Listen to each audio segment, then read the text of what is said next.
iPhone 12 Pro 2026 में सबसे बेकार आईफोन अगर आप लेना चाहते हैं तो बिल्कुल इसके साथ जा सकते हैं, लेकिन कुछ ऐसी चीज़ें जो आपको पता होनी चाहिए, तो वीडियो अंत तक ज़रूर देखना। सबसे पहले बात करें वेरिएंट से, तो ये मोबाइल आपको 3 वेरिएंट्स में दिखाई देगा। 6GB रैम के साथ आने वाला ये मोबाइल 128GB से लेकर 512GB तक जाता है, मतलब स्टोरेज में आपको दिक्कत नहीं होगी। लेकिन बहुत साल हो चुके हैं इस मोबाइल को आए हुए, 2020 में ये मोबाइल आया था, तो अभी मैं बिल्कुल रिकमेंड नहीं करूँगा कि आप पानी में डीप कीजिए, लेकिन वैसे इसको दिक्कत नहीं होगी। एप्पल के प्रोटेक्शन अच्छे होते हैं वाटर प्रूफ के मामले में, आपको पता होगा। प्रोसेसर की बात करें तो A14 का बायोनिक चिप आपको दिखाई देगा, जो काफ़ी हद तक अच्छा है। इसका अंतुतु स्कोर आपका 6 लाख के अबव दिखाई देगा, लेकिन इसका लिमिटेशन ये है कि सिर्फ 60 हर्ट्ज से रिफ्रेश रेट होने की वजह से यहाँ पे लिमिट कर देगा आपके गेमिंग को। 60 FPS ही आपको मैक्सिमम मिल पाएंगे, और लॉन्ग हावर सेशन में अगर आप गेमिंग करेंगे या हाई परफॉर्मेंस काम करेंगे तो अच्छा खासा गर्म होगा ये मोबाइल, तो ये आपको पता होना चाहिए।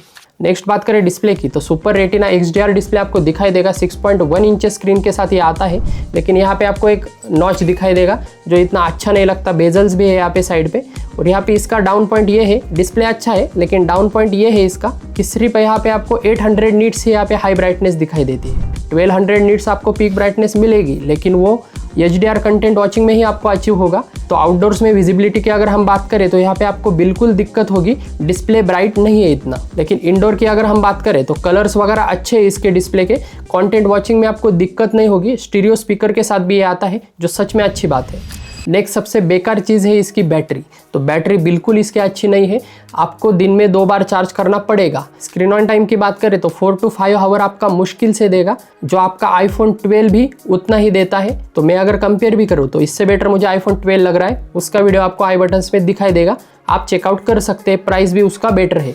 और चार्जिंग कैपेसिटी की बात करें तो यहाँ पे आपको 20 वाट वायर और 15 वाट वायरलेस चार्जिंग का सपोर्ट आता है। फास्ट चार्जिंग नहीं है यहाँ पे इतनी, जो हमें लेटेस्ट मोबाइल्स में दिखाई देती है, लेकिन मैगसेफ चार्जिंग सपोर्ट करता है, जो अच्छी बात है, लेकिन स्लो चार्जिंग है।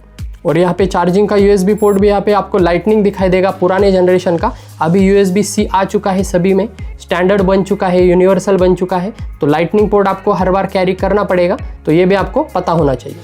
कनेक्टिविटी की बात करें तो 5G मोबाइल है, और इसी वजह से मैं यहाँ पे वीडियो बना रहा हूँ, क्योंकि एटलीस्ट 5G है। और यहाँ पे NFC का भी सपोर्ट आता है, जो सच में अच्छी बात है। और सबसे यहाँ पे बेस्ट पॉइंट है इस मोबाइल का, मतलब एक ही बेस्ट पॉइंट मुझे लग रहा है अभी तक, वो है इसका कैमरा बहुत ही टॉप नॉच है। फ्रंट में आपको सेल्फी 12 मेगापिक्सल, और रियर में अगर हम बात करें तो ट्रिपल 12 मेगापिक्सल का कैमरा सेटअप आपको दिखाई देगा। टेलीफोटो, अल्ट्रा वाइड और मेन कैमरा आपको दिखाई देगा। आईफोन के प्रो मॉडल्स कैमरास के मामले में जाने जाते हैं, तो ये मोबाइल सच में टॉप नॉच है कैमरास के मामले में। वीडियोग्राफी भी आपको यहाँ पे 4K 60 FPS front as well as rear दोनों में दिखाई देगी, तो यहाँ पे आपको वीडियोग्राफी में तो कोई दिक्कत नहीं होगी। सिर्फ मुझे कैमरा ही इसका प्लस पॉइंट लग रहा है, लेकिन अगर दूसरे आईफोन से कंपेयर करें तो मुझे लग रहा है कि ये इतना वैल्यू फॉर मनी नहीं है मोबाइल। वैल्यू की बात हम आगे करेंगे।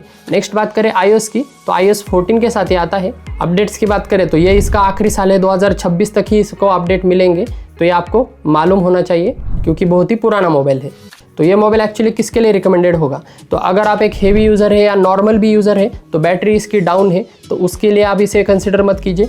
डिस्प्ले भी इसका इतना अच्छा नहीं है, मतलब 60 हर्ट्ज ही रिफ्रेश रेट आपको दिखाई देगा, और नॉच भी है।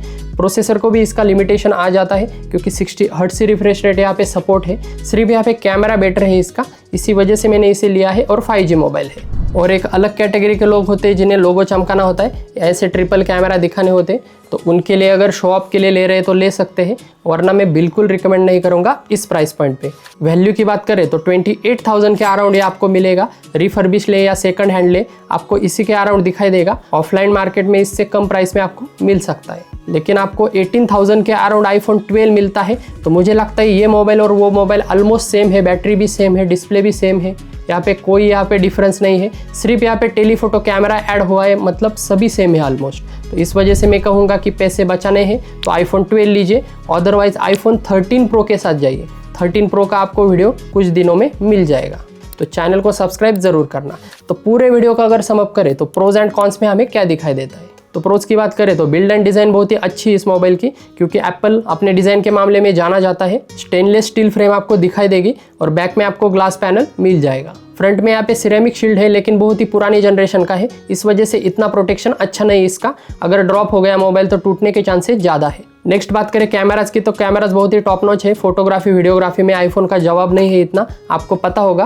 प्रोसेसर भी अच्छा है, लेकिन 60 हर्ट्स की वजह से यहाँ पे 60 FPS आपको मिलेंगे, जो यहाँ पे लिमिटेशन आ जाता है। और लॉन्ग हावर सेशन में हीट होगा ये मोबाइल, ये भी आपको पता होना चाहिए। डिस्प्ले इसका अच्छा है, लेकिन आउटडोर विजिबिलिटी इतनी अच्छी नहीं है, इस वजह से ये मैं कॉन में डालूंगा, क्योंकि नॉच भी है यहाँ पे। और स्क्रीन ऑन टाइम की बात करें तो 4 से 4.5 घंटे मुश्किल से देगा, तो ये आपको मालूम होना चाहिए। तो कॉन्स की बात करें तो सबसे बड़ा कॉन इसका रिफ्रेश रेट है, जो 60 हर्ट्ज से आपको दिखाई देगा। आईफोन 13 प्रो में आपको 120 हर्ट्ज मिलता है। बड़ी नॉच आपको यहाँ पे दिखाई देगी, और इसमें आपको AI के फीचर कोई भी नहीं मिलेंगे जो अभी नए मोबाइल्स में आ चुके हैं, क्योंकि यहाँ पे बहुत ही पुरानी जनरेशन का मोबाइल है। और वैसे भी आईफोन का AI इतना अच्छा नहीं है, तो होना ना होना ये एक ही बराबर है। तो नहीं है यही अच्छा है इसमें, क्योंकि फिर स्टोरेज बढ़ जाएगा, मेमोरी बढ़ जाएगी, इसके अलावा नहीं है यही अच्छी बात है। और बॉक्स विदाउट चार्जर आता है, ये आपको पता होगा, क्योंकि इस प्रथा की शुरुआत करने वाला हमारा एप्पल ही था, तो उसके साथ तो हमें एडजस्ट करना पड़ेगा।